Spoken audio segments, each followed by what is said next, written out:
Functions में मुझे आमंत्रित किया गया, मुझे इनवाइट किया गया, ये मेरे लिए बहुत बड़ी बात है। इसके लिए दोईमुख कॉलेज की सारी टीम को मैं तहे दिल से मैं धन्यवाद देना चाहता हूँ। मैं बहुत खुश हूँ इस चीज़ से। और साथ ही साथ मैं एक छोटा सा कहानी से मैं अपनी बात को रखूँगा और मैं ज़्यादा समय नहीं लूँगा। मैं कोशिश करूँगा कि आप लोगों के अंदर की वो इंसानियत जाग जाए, क्योंकि आज इंसान तो बहुत दिखते हैं लेकिन इंसान है नहीं। इंसान से तो बेहतर बहुत सारे जानवर इंसान से बेहतर है। तो मैं कोशिश करूँगी कि हर इंसान का वो इंसान के अंदर में जो इंसानियत है वो जाग जाए। पहला मैं कहानी में युवा पीढ़ी है ना, सब यूथ स्टूडेंट्स हैं, तो मैं उनके लिए ज़रूर बोलूँगा। ये मेरे लिए खुद के लिए भी है। ऐसा नहीं है कि मैं बोल रहा हूँ तो ये आप लोगों के लिए, ऐसा नहीं, ये मेरे लिए भी खुद के लिए भी है। ये मुझे खुद को भी एहसास दिलाता है कि नहीं, मुझे भी ये करनी चाहिए। तो कहानी ऐसा है कि एक गुरुकुल में, जैसे आपका कॉलेज है वैसे ही एक बहुत पुराना गुरुकुल हुआ करता था। वहाँ पे एक छोटा सा बच्चा 25 ईयर्स तक टीचर्स को हेल्प करता है, टीचर्स का सेवा करता है, और वो गुरु पत्थर देता है। वो बोलते हैं कि ये जादू का पत्थर को आप अगर लोहा में अगर टच करें तो लोहा सोना में बदल जाएगा। तो आप खूब सोना बनाओ और खूब पैसा कमाओ और अपना माता पिता को बहुत ऐसो आराम से रखो, ऐसा बोल के वो पत्थर को देता है और वो बच्चा लड़का निकल जाता है। तो जाते जाते वो लड़का बहुत खुशी से जैसे ही जाते जाते जैसे नदी का किनारा पहुंचता है और एक पत्थर से टकरा के वो गिर जाता है और उसका पत्थर आम पत्थर के साथ में मिल जाता है। और जब आम पत्थर के साथ मिल जाता है तो उसको समझ में नहीं आता है कि उसका पत्थर कौन सा है।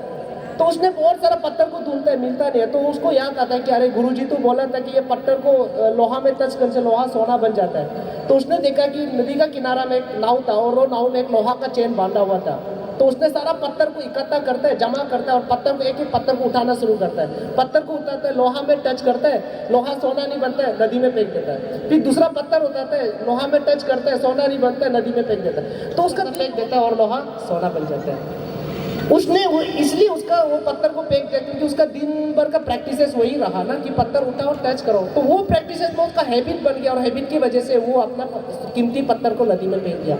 तो मैं बोलना ये चाहता हूँ कि हम लोगों का छोटा छोटा जो हैबिट्स होता है ना, हम क्या बोलते हैं, क्या पहनते हैं, कहाँ जाते हैं, क्या सोचते हैं, ये बहुत मायने रखता है। कभी कभी हम बहुत सारा यंग माइंड्स को देखते हैं और टाइम पास के लिए, ये टाइम पास कब आपका आदत बन जाएगा ना आपको पता नहीं चलेगा। और ये आदत ही आपका कैरेक्टर बनाता है और आपका कैरेक्टर ही आपको समाज में रिप्रेजेंट करता है कि आप कौन है।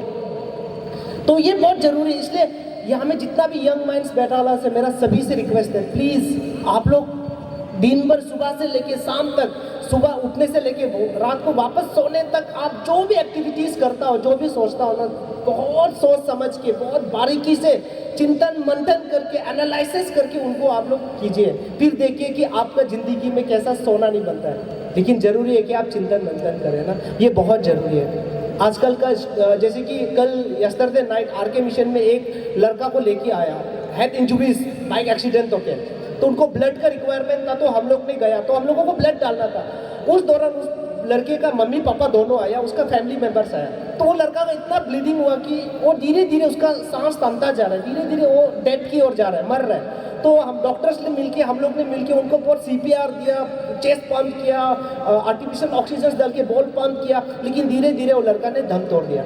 वो जैसे ही दम तोड़ दिया तो मैंने पीछे मुड़ के देखा तो उसका मम्मी और पापा रो रहा था। तब मेरे मन में ना एक जिज्ञासा जागा, एक मन में एक सवाल आया और मुझे दुख लगा। ये लड़के ने अपना घर में अपना परिवार से झगड़ के, लड़के बाइक लेके गुस्सा होके निकला और किसी के साथ टकरा के मर गया। ये खुद तो चला गया लेकिन हमेशा के लिए अपना माँ का चेहरा में एक उदासपन को देखे गया।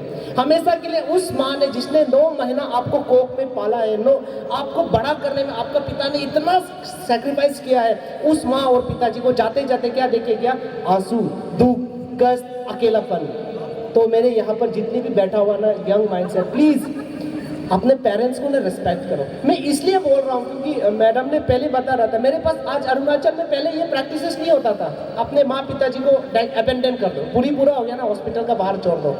आज मेरे साथ लगभग 25 ओल्ड एज जो डेस्टिट्यूट लोग मेरे साथ बैठा हुआ है, सब ट्राइबल लोग। पता है वो बहुत दुखी से बताते हैं, बेटा वो क्या बोलते हैं पता है, बेटा हम मरने से ना मेरा बेटा को बॉडी को टच करने मत देना, इसको ना आप ही अंतिम संस्कार कर दो, आप ही दफना देना, मेरा बच्चा लोगों को छूने मत देना। आज ये सिचुएशन से, ये माहौल है।